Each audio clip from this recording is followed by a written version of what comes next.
sentar-se. Ah, coisa boa. Irmãos, o negócio está tremendo aqui hoje. Diga para a pessoa que está do teu lado, ó, se prepara, o negócio está tremendo. Diga para ele, mas é tremendo mesmo.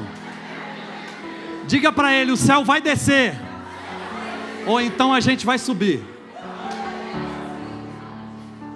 Ah, coisa boa.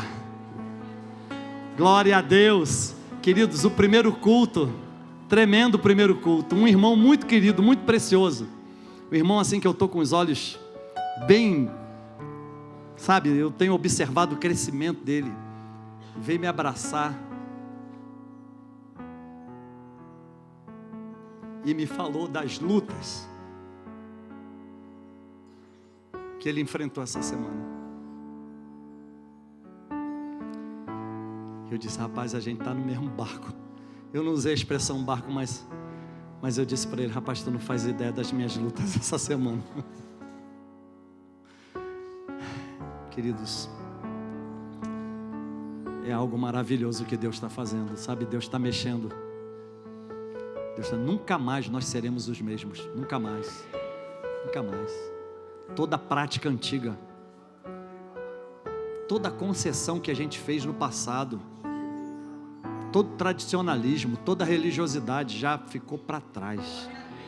Ficou para trás. Sabe, é muito lindo. Meu Deus, é muito lindo poder ouvir esses testemunhos desses irmãos, daquilo que o Senhor tem feito na vida deles. Eu não tenho dúvida. Essa é uma operação do Espírito Santo, sabia? O Espírito Santo, ele tem encontrado liberdade no meio do povo de Deus. E ele tem ministrado de uma forma assim maravilhosíssima, sabia? E a gente tem que estar preparado, porque ele quer usar a gente, e não será sem guerra. O exército inimigo está diante de nós. Você pode dizer para a pessoa que está do teu lado, o exército inimigo está diante de nós. Mas diga para essa pessoa que está do teu lado, fique tranquilo, maiores são aqueles que estão conosco. Aleluia. Yes.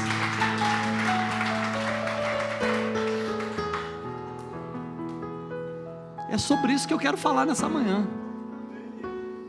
É sobre a nossa amizade com Deus, a nossa amizade com os céus. Quando você é amigo de Deus, você é amigo com toda a região celestial. Aí o céu é uma coisa tão linda, tão completa, que não é só Deus que está lá não. Tem seres criados por Ele que estão lá com Ele. Tem o trono do Todo-Poderoso, tem os anjos, os arcanjos, os querubins. É um exército com Ele. E esse exército vem à história humana e intervém na nossa história. A amizade com Deus é privilégio de todo aquele que crê. Diga para a pessoa que está ao teu lado, pode começar a rir, pode começar a sorrir, pode começar a se alegrar. Aleluia, porque você tem amizade com os céus. Diga para essa pessoa, você tem amizade com os céus. Aleluia. Queridos, o fogo já está pegando no nosso meio. Aleluia. Sabe? Nessa manhã eu quero falar sobre amizade com os céus. Amizade com os céus.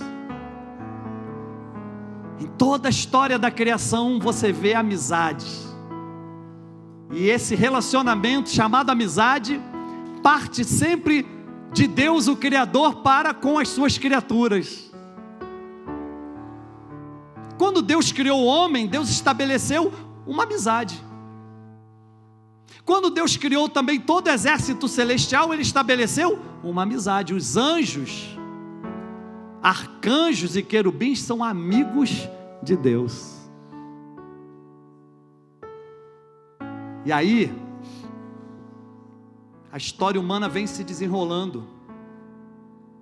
E Deus vem usando de uma forma poderosíssima homens e mulheres, cujo coração um dia foi tocado, tiveram a experiência magnífica e maravilhosa de conhecer a Deus. Ou Ele falou com essas pessoas, ou Ele se mostrou a essas pessoas, e essas pessoas tiveram a bênção de poder falar com Ele também, serem ouvidas por Ele. Os profetas e profetisas sempre tiveram amizade com Deus. Eu fico imaginando Moisés, meio egípcio, porque fora criado pela filha de Faraó, mas de mãe, que a gente pode chamar hebreia, naquela época não chamava, mas vamos lá. Mas aí interessante, Moisés cresceu naquela cultura do Egito. Um dia Deus chama ele e diz: olha, vem cá, você vai libertar o meu povo.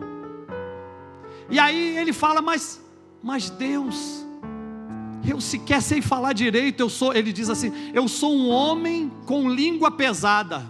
Aí Deus diz, é você mesmo. Mas Deus, quando eu for dizer para essas pessoas, para essa gente que foi o Senhor que apareceu a mim e me comissionou para falar a essa gente, o que eu digo? E Deus vai e fala assim, diga para eles, eu sou, me enviou a vocês. Deixa eu dizer uma coisa para vocês. Quando a gente está no ofício profético,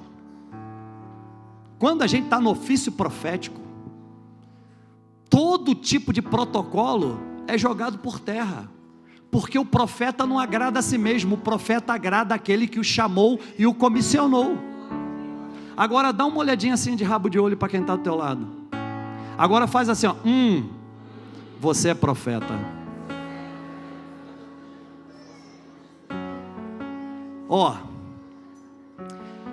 Moisés foi levantado como libertador e como profeta.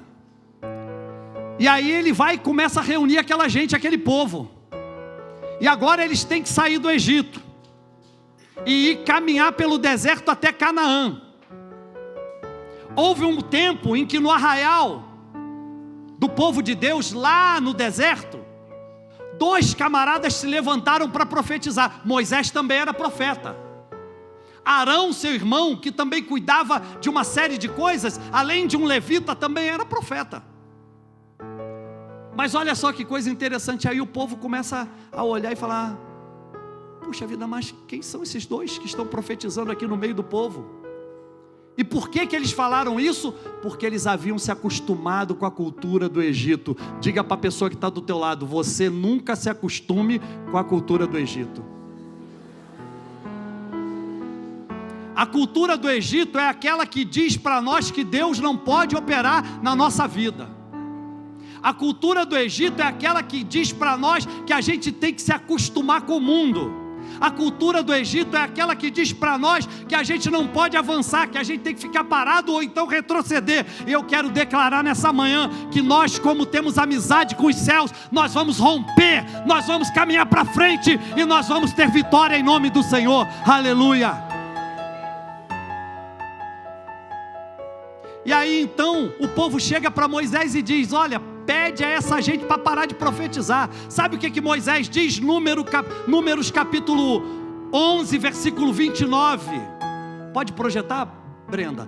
Números capítulo 11, versículo 29. Moisés olha para aquele povo todo e diz assim, quem me dera todo o povo do Senhor fosse... E olha para a pessoa que está ao teu lado. Agora diz para ele, está falando de você. Diz para essa pessoa assim, Moisés, há 1600 anos antes de Jesus nascer, falou de você já. Diga para essa pessoa, você é famoso, hein?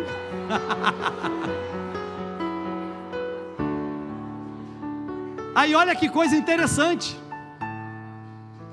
Moisés então diz, quem me dera todo o povo do Senhor fosse profeta e que o Senhor pusesse o seu Espírito sobre ele.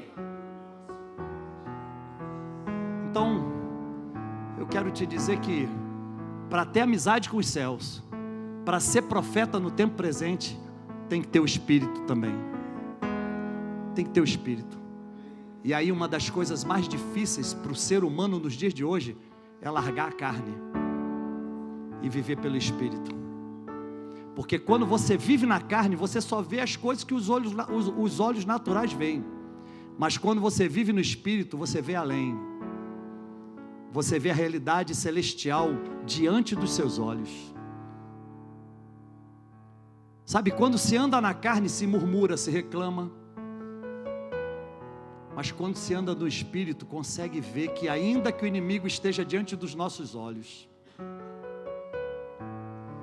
há um outro exército, que somente os olhos espirituais podem ver, que está ao nosso lado, para nos proteger, nos guardar e nos livrar.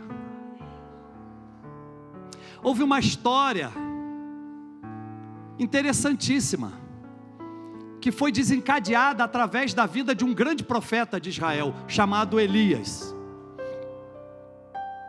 Elias era um profeta oral, ele não escreveu nada, ele só falava da parte do Senhor. Elias profetizou coisas extraordinárias, fez feitos extraordinários. E aí um dia Deus tomou Elias. Elias tinha um discípulo chamado Eliseu, um aprendiz de profeta, porque naquela época, por volta do ano 900 antes de Jesus ter nascido, logo depois do reinado de Salomão, onde o reino se dividiu em norte Israel e sul Judá, o profeta Elias é levantado.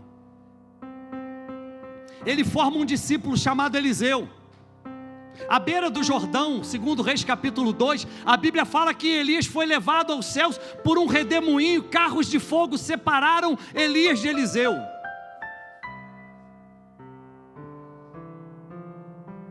Sabe, quando se está nessa vibe do Espírito, até carro de fogo se vê. Diga para essa pessoa que está do teu lado, se prepara, você vai começar a ver carro de fogo.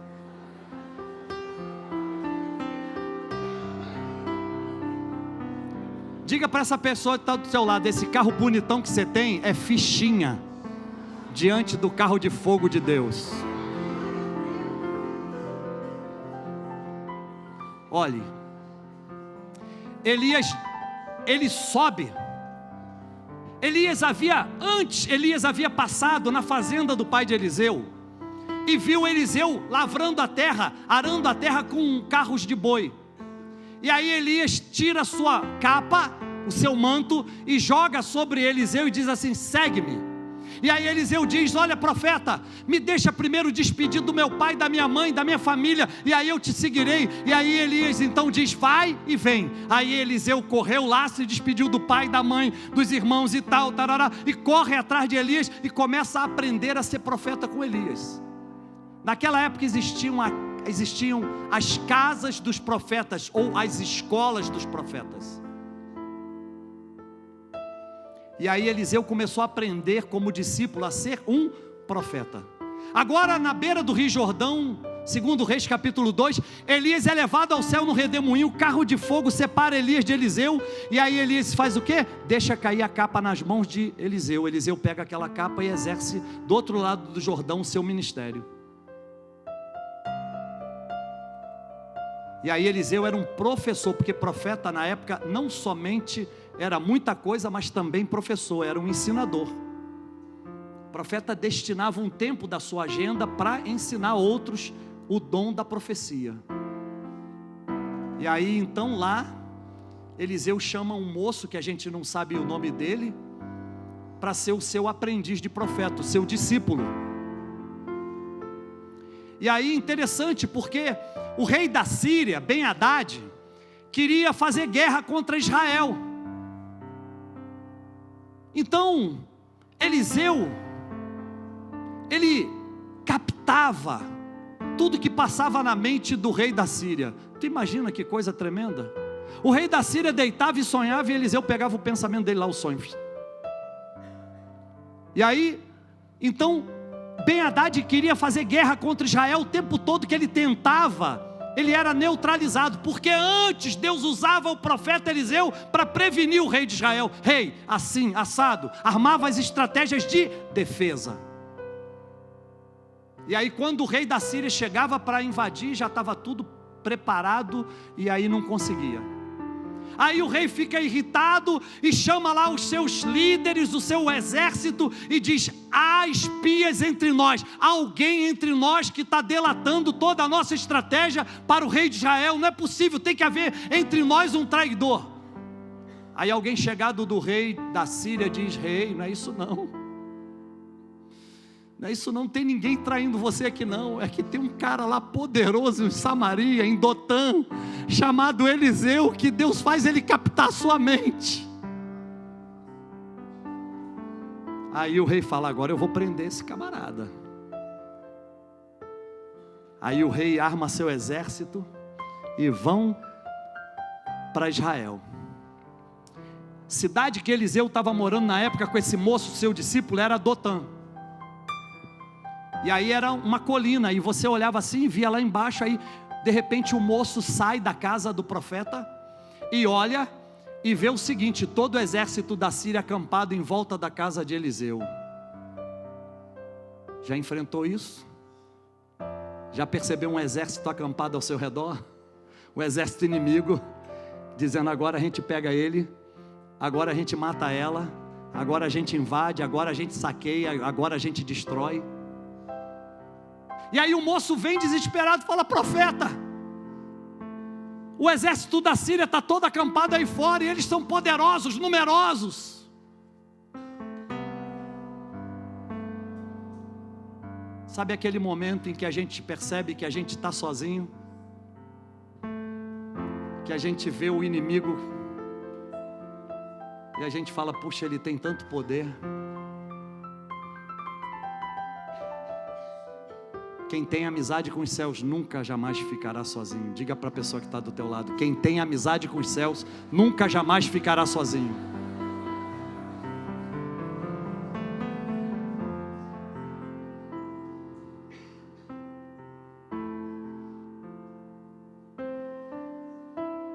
E aí,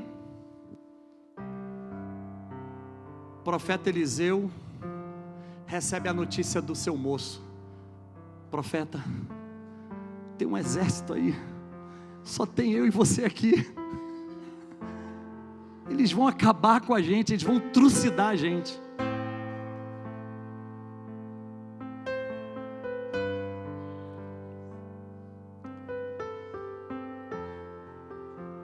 O profeta Eliseu diz uma coisa muito interessante. Eu sei, Deus está falando com você. Pode projetar, Brenda, por favor, 2 Reis 6, 16 e 17. É Deus falando com você. Você que veio aqui nessa manhã e que diz: tem um inimigo acampado diante de mim, e ele é mais forte do que eu, e ele quer me destruir. Deus está direcionando essa palavra para você, para te mostrar algumas realidades a respeito da sua vida, para dizer que o investimento dele na sua vida é muito maior do que o inimigo pensa. Eu posso, pelos olhos da fé, olhar que aqui estão pessoas que estão enfrentando sim muitas adversidades e dificuldades. Qual é o teu inimigo que tem se levantado e acampado diante de você? Qual é o inimigo que tem vindo para te saquear, para te destruir? Seja crise, seja traição, seja problema financeiro, enfermidade, seja o que for, esse inimigo vai cair por terra em nome de Jesus.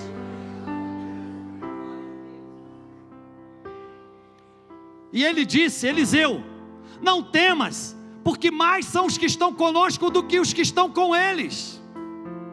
E aí o que ele faz? Ele orou. Escute, se temos amizade com os céus, temos que orar, porque o céu só desce quando a gente ora. O céu só se manifesta quando a gente ora. Pastor, eu devo orar quanto tempo? 1 hora, 2 horas, 10 horas, 24 horas? Uau! Que coisa boa se você pratica isso.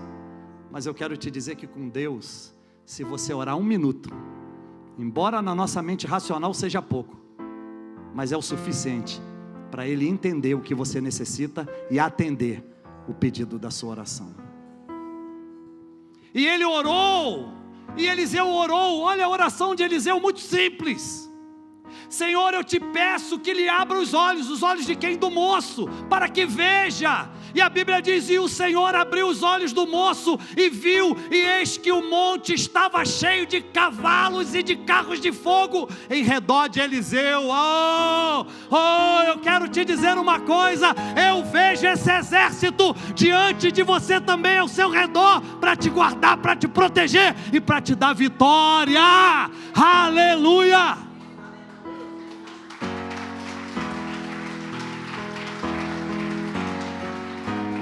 E ele disse: não temas, porque mais são os que estão conosco do que os que estão com eles.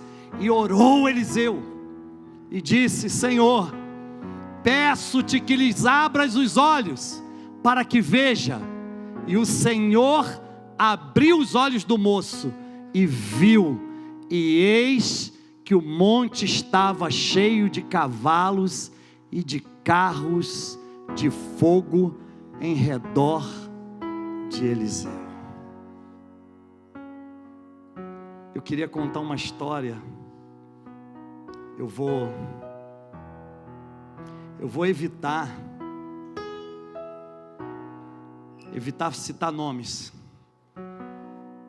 mas assim, a amizade com Deus faz com que a função de profeta também seja uma função de juiz.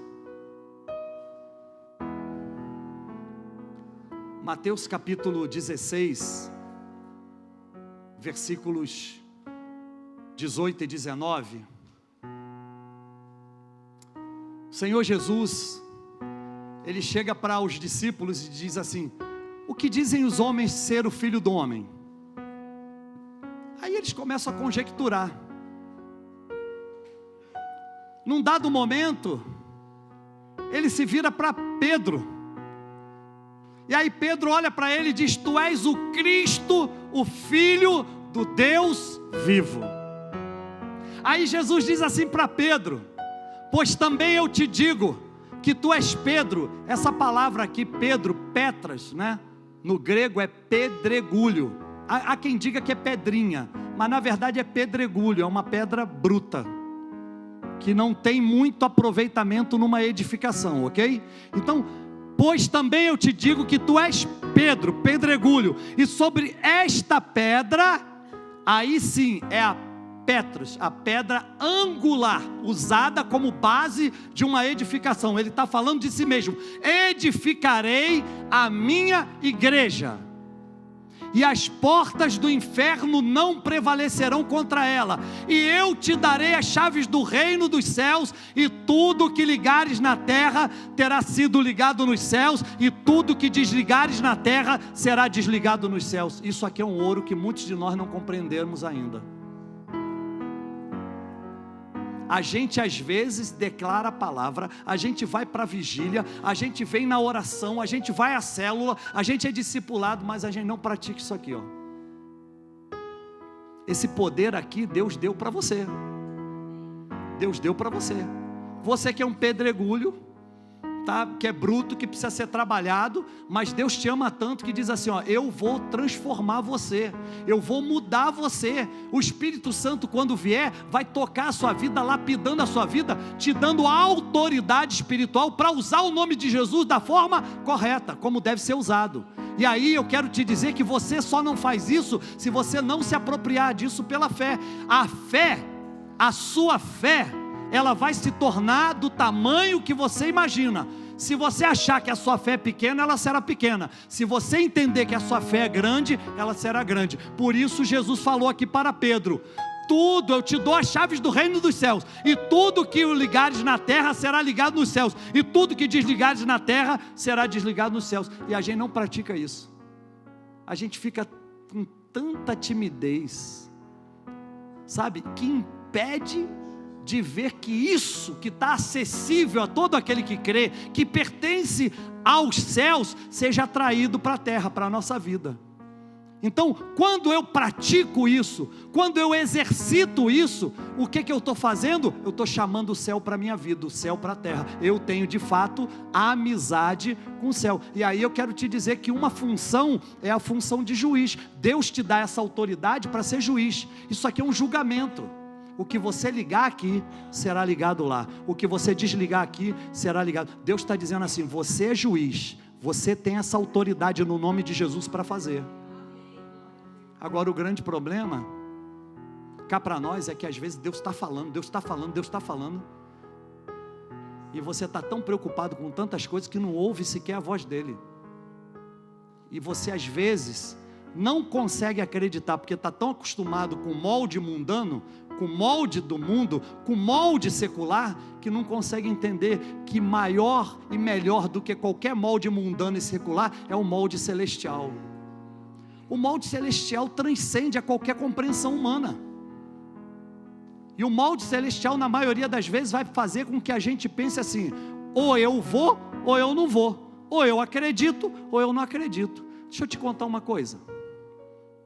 Eu trabalhei numa empresa de um amigo do meu pai. Eu tinha em torno de 27 anos de idade, ou 26 anos de idade. Acho que um pouco menos. Eu sei que eu trabalhei nessa construtora, e eu fui trabalhar no departamento pessoal. Eu estava tão feliz, gente, porque Deus abriu essa porta, e eu estava tão feliz. Eu tinha um discipulador, era um amigo espiritual da igreja onde eu converti, e eu já estava como pastor. E aí o que acontece? Só que eu não cuidava de igreja, eu era um auxiliar. E aí esse amigo, ele me discipulava, ele me orientava. Nós almoçávamos, ele trabalhava num escritório de arquitetura num prédio ao lado, e aí nós almoçávamos juntos. Ele conversava comigo, eu compartilhava com ele as minhas situações. E aí eu fui trabalhar nesse escritório de uma construtora, no departamento pessoal, e lá havia um contador numa sala ao lado. E esse contador, ele não gostou de mim. E ele me dizia coisas horríveis. Às vezes ele ia lá na secretária da diretoria e fazia intrigas a meu respeito. E aí muitas vezes aquela moça, a secretária, vinha à minha sala e dizia: olha, Márcio, tome cuidado, porque fulano não gosta de você. Ele disse que ele não suporta você, e ele não suporta crente. Ele já falou que não, detesta crente e tal. E olha, cuidado, tome cuidado, que ele pode armar alguma cilada. E eu dizia: mas olha, não sei, o que eu tenho que fazer é orar. Mas eu compartilhava no almoço com esse querido amigo. E muitas vezes eu me angustiei, porque a minha vontade era de agir de forma diferente, né? A carne te inclina a agir de acordo com o pecado, mas o Espírito te inclina a agir de acordo com a vontade de Deus. E aí, num desses almoços, eu compartilhei com esse amigo meu o que esse contador fez. Ele foi até a minha sala, e ele ficava muito agitado quando ele via que a minha Bíblia estava sobre a mesa. E eu só fazia isso porque os diretores da empresa autorizavam que eu permanecesse com a Bíblia em cima da mesa. Um dia ele entrou na sala e disse: eu tenho um convite, um desafio para você.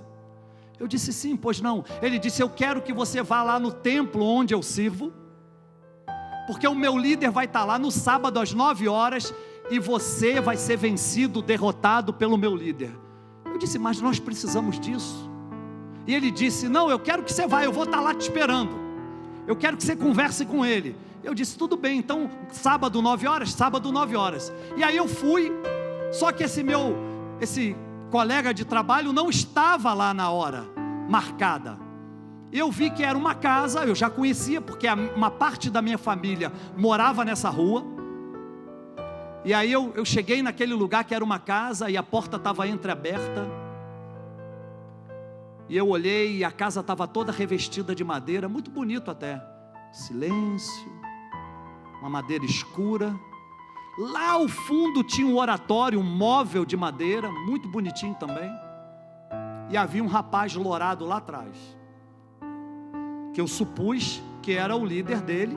Eu chamei o líder pelo nome, ele já havia me dito o nome, e aí ele disse: eu estava te esperando, entra aí. Aí eu fui entrando silenciosamente, cheguei do lado dele, apertei a mão dele, prazer. Ele falou: eu estava te esperando. Eu quero te dizer, ele olhava nos meus olhos e dizia: eu quero te dizer que hoje você vai cair pelo poder do meu Deus, você vai se render ao meu Deus. Eu disse: é mesmo? Ele disse: é, você vai se render ao meu Deus. E assim foi. E ele disse: olha, eu vou começar aqui a falar com o meu Deus, e daqui a pouco você vai sentir a presença dele e você vai se render. E eu disse: pode começar.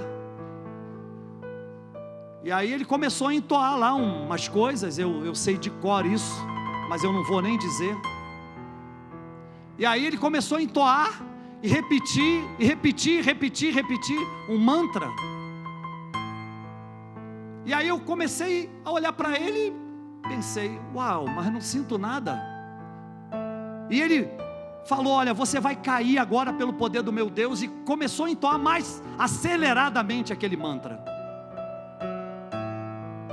De repente, gente, eu que estava um pouco afastado dele, escutei audivelmente assim, aos meus ouvidos: chegue perto dele, fique do lado dele e glorifica o meu nome.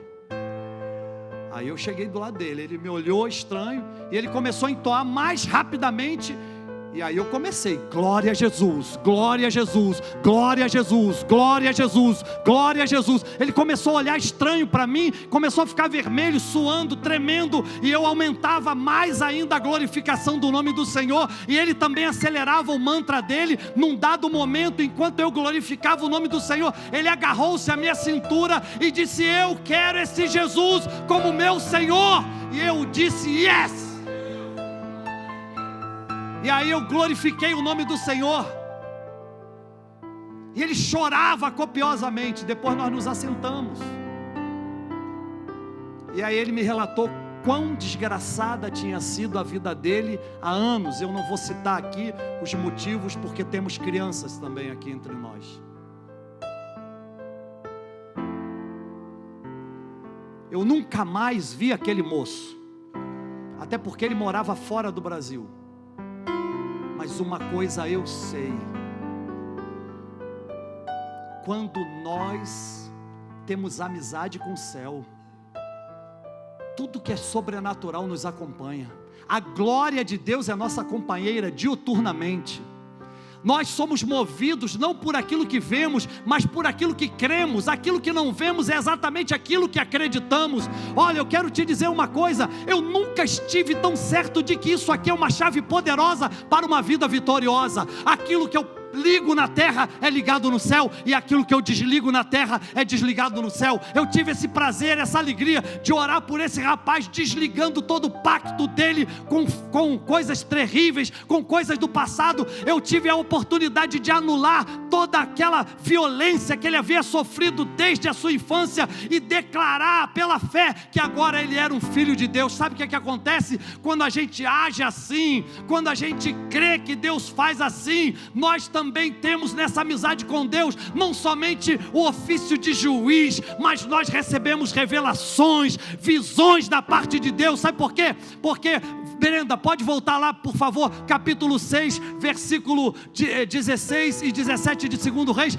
Quando nós oramos ao Senhor, Ele se revela a nós. Quando nós oramos ao Senhor, as visões de Deus vêm à nossa vida. E aí eu quero te dizer uma coisa: a gente pode até profetizar de olhos abertos. Sabe por quê? Porque quando nós estamos no ofício profético da parte do Senhor, cheio do Espírito Santo, nós estamos profetizando uma realidade espiritual que é completamente transcendente a essa realidade aqui que temos agora. Eu quero declarar, meu irmão, minha irmã, que você verá o sobrenatural acontecer na sua vida. Eu quero declarar que você não somente julgará muitas causas, mas você vai receber revelações e visões da parte de Deus. Foi isso que aconteceu. Eliseu orou: Senhor, abre os olhos para que ele veja.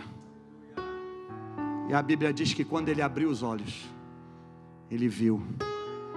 E eis que sobre o monte estava um grande exército, cheios de cavalos e de carros de fogo, em redor de Eliseu.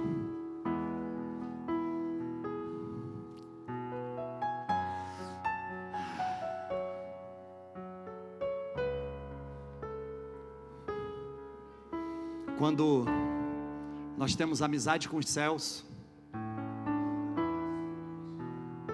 além de exercitar, praticar o ofício de juiz, além de exercitar e praticar a revelação e a visão, a gente também é um semeador. Semeador de boas palavras, semeador de bênção, semeador de projetos grandiosos e gloriosos, semeador de libertação, semeador de cura. O apóstolo Paulo, que depois de Jesus no Novo Testamento é o cara mais extraordinário que a gente já pôde ver, cara usado por Deus tremendamente, cara que era o judeu e que Deus chamou ele: olha, eu quero que você vá para a Ásia, eu quero que você vá até os confins do mundo pregar a minha palavra, que teve uma revelação e uma visão extraordinária da glória de Deus, do Jesus ressuscitado. Porque em Atos capítulo 9 a Bíblia diz que Paulo aspirava a ameaça de morte contra os cristãos, perseguia os cristãos, consentiu na morte de Estevão, o evangelista. E aí o que acontece? Atos 9, Paulo tem uma revelação, uma luz brilha diante da montaria dele, ele estava montado num animal, e a luz brilha, ele cai da montaria, e aí ele tem aquela experiência fascinante, maravilhosa de Jesus chamando ele e se mostrando para ele, e aí ele começa a ser usado por Deus. Ele ouve de Jesus o seguinte: esse é um vaso escolhido para mim. Ele começa a pregar, ele vai para Corinto, fica 1 ano e meio em Corinto, Atos capítulo 18, lá ele encontra um grande pregador chamado Apolo, que pregava com eloquência, com autoridade espiritual. Eles estavam juntos, mas Paulo deixa Apolo em Corinto, depois de ter plantado e edificado aquela igreja, e vai para Éfeso. Lá em Éfeso havia uma festa da deusa Diana. Ele não sabia o que aconteceria, mas ele estava o quê? Ele estava investido dessa autoridade de visão e revelação da parte de Deus. E eu quero te dizer que quando a gente recebe visão de Deus e revelação, a gente tem que semear na vida de outras pessoas. E aí interessante que Paulo chega a Éfeso e começa a pregar, e o negócio fica difícil para ele, engrossa o caldo. Paulo começa a pregar contra a idolatria. Uau! Mas chega em Éfeso, veja bem, toda a base cultural, religiosa e econômica de Éfeso era o quê? Era idólatra. E Paulo chega com uma mensagem contra ídolos. E a Bíblia diz que lá em Éfeso ele ficou 3 meses, depois você vê isso, Atos capítulo 19, 3 meses na sinagoga, anunciando a palavra de Deus, disputando com aqueles caras de lá. E aí havia um tal de Demétrio, que era chefe de uma fábrica de nichos, estatuetas pequenas, da deusa Diana dos Efésios, que era a deusa da fertilidade. Paulo começa a pregar contra tudo aquilo, e aqui houve um alvoroço na cidade, e o pessoal pensou: vamos pegar esse cara, vamos dar uma surra nele, vamos matar ele. Só que Paulo está lá. E aí Paulo encontra o que em Éfeso? Discípulos. Deixa eu te falar uma coisa: Jesus tem os seus escolhidos em todos os lugares do mundo. Até nos lugares mais inesperados a gente encontra discípulos do Senhor, corações abertos para receberem a palavra de Deus. Aí Paulo chega para esses discípulos e diz assim: vocês já foram batizados? Aí eles disseram: já, nós fomos batizados no batismo de João, que é para arrependimento. Aí Paulo diz: não estou falando disso, eu estou falando no outro batismo. Não, mas nós nem ouvimos ainda que existiu Jesus, nós só ouvimos falar de João Batista. Então Paulo chama eles, faz uma reunião. Eu creio que era uma reunião igual a essa, uma reunião quente, uma reunião cheia de gente que estava sedento pelo poder de Deus, cheia de gente que queria mais de Deus na sua vida. Era uma reunião igual a essa. E aí Paulo vai, começa a reunir eles, E Paulo pregava, viu? Paulo era pregador ungido. E aí Paulo vai e começa a botar a mão sobre a cabeça deles. Quando Paulo começa a colocar a mão sobre a cabeça deles, o que acontece, gente? Eles são batizados no Espírito Santo e começam a falar o quê? Em outras línguas. Aí pronto, o fogo pegou. Aí o fogo pegou. Eu fico imaginando aquela reunião, como é que não foi? Só que ali junto daquela gente havia o quê? Os judeus ambulantes. O que eram judeus ambulantes? Eram judeus que mercadejavam a fé das pessoas, que enganavam as pessoas, eram manipuladores. O que eles faziam?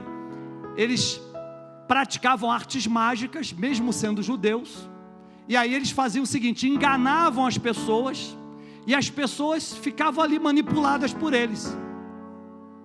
Só que esses manipuladores, que eram chamados, na Bíblia está lá, judeus ambulantes, eram 7 filhos de um homem chamado Seva, que era maioral da sinagoga.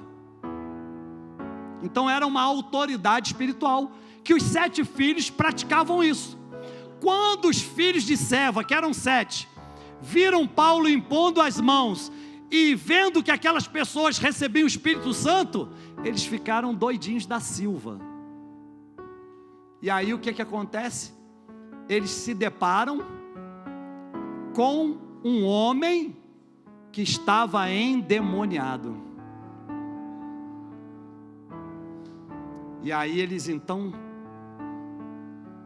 achando que sem amizade com os céus podiam fazer a obra, achando que na força do braço podia fazer a obra, eles chegam para aquele endemoniado e diz: olha, eu conjuro-vos que você saia desse corpo em nome de Jesus e em nome de Paulo, a quem ele prega. Aí o endemoniado olha para aqueles 7 camaradas e diz: eu conheço Jesus e sei também quem é Paulo, mas eu não conheço vocês. E a Bíblia diz que aquele endemoniado lançou mão dos 7 e deu uma surra neles.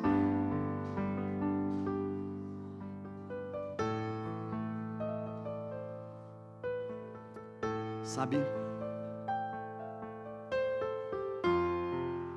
Paulo estava ali como um semeador. A amizade de Paulo com os céus era muito forte. A amizade de Paulo com os céus era algo poderoso. Sabe o que a Bíblia nos conta? Que Paulo permaneceu ali em Éfeso, e o Evangelho foi pregado, e toda aquela gente converteu. Sabe o que a Bíblia diz? Brenda, pode projetar por favor, Atos 19, versículo 14. Olha só o que a Bíblia diz: eis os que faziam isto eram 7 filhos de Seva, judeu, principal dos sacerdotes. Bota o 15, vamos caminhando um pouco só para o povo entender. O que aconteceu? Respondendo, porém, o espírito maligno disse: conheço a Jesus e bem sei quem é Paulo, mas vós quem sois? 16. E saltando neles o homem que tinha o espírito maligno, assenhorando-se de todos, pôde mais do que eles, de tal maneira que nus e feridos fugiram daquela casa. 17. Gente, isso aqui é tremendo. Isso aqui é tremendo. Eu declaro que aonde você pisar, a casa que você andar, o caminho que você andar, a casa que você entrar, isso vai acontecer para a glória de Jesus. E isto foi notório a todos os que habitavam em Éfeso. Olha só que coisa interessante. Deixa eu falar uma coisa aqui. Um homem chamado Paulo, que é um profeta de Deus, decide semear dentro de uma casa. E o fato dele ter semeado a palavra dentro de uma casa, toda a cidade foi alcançada. Tanto judeus como gregos. E caiu o temor sobre todos eles, e o nome do Senhor era engrandecido. Ei, vale um aplauso? Vale?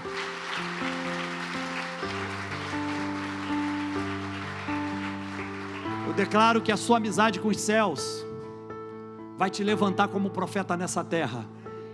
Você vai exercer juízo, sim. Você vai receber revelações e visões da parte de Deus.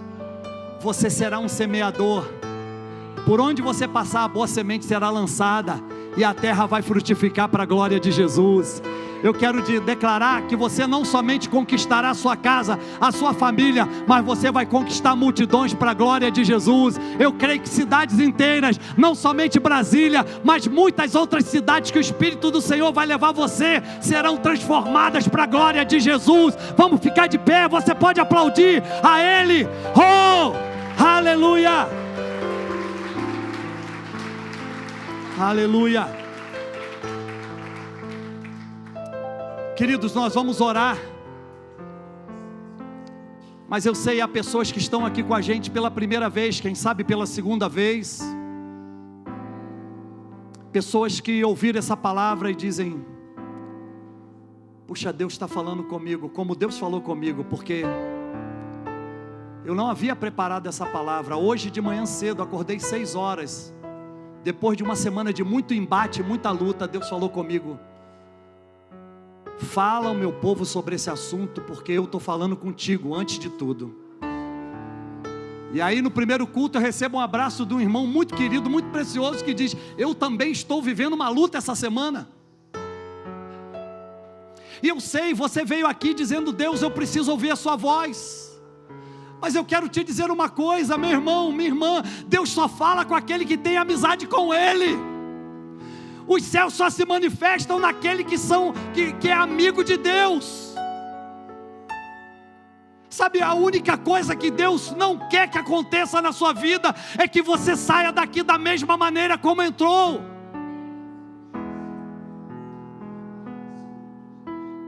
Quem são as pessoas que estão aqui hoje e dizem: olha, eu quero esse Jesus na minha vida como meu Senhor, como único e suficiente Salvador meu? Há alguém aqui?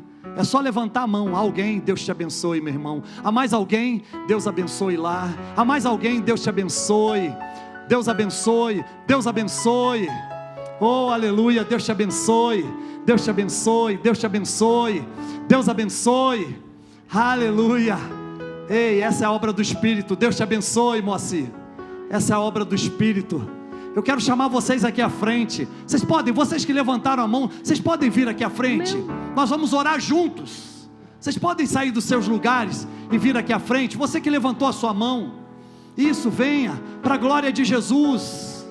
Oh, queridos, sabe, Deus, Ele é assim. Deus, Ele faz como Ele quer.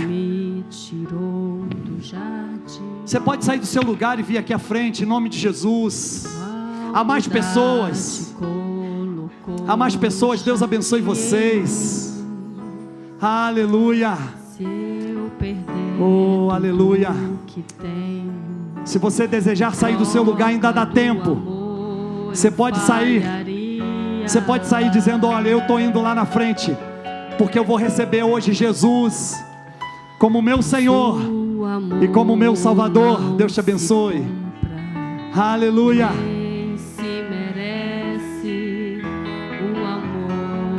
Aleluia. De graça o recebe. Eu quero aleluia. Conhecer Jesus. Aleluia. Eu quero conhecer Jesus. Eu quero conhecer Jesus.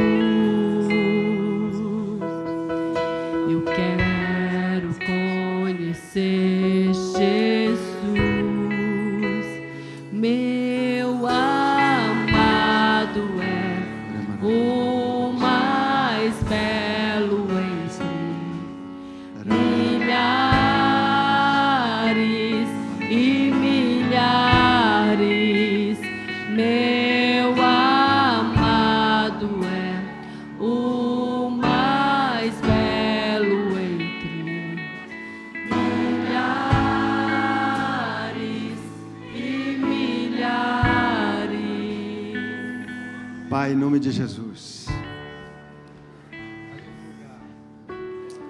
repitam comigo, especialmente vocês que estão aqui à frente, que responderam ao chamado do nosso pastor. Repitam comigo com fé: Senhor Jesus, eu reconheço que preciso de Ti. eu recebo o teu perdão e entrego a minha vida, a minha família, meus negócios nas tuas mãos e te recebo como meu Senhor e meu Salvador. Recebe, Senhor, toda circunstância na área de saúde, familiar ou profissional ou financeira, e dá solução para a glória do teu nome. Amém. Eu te abençoo em nome de Jesus. Aplauda ao Senhor, exalte ao Senhor.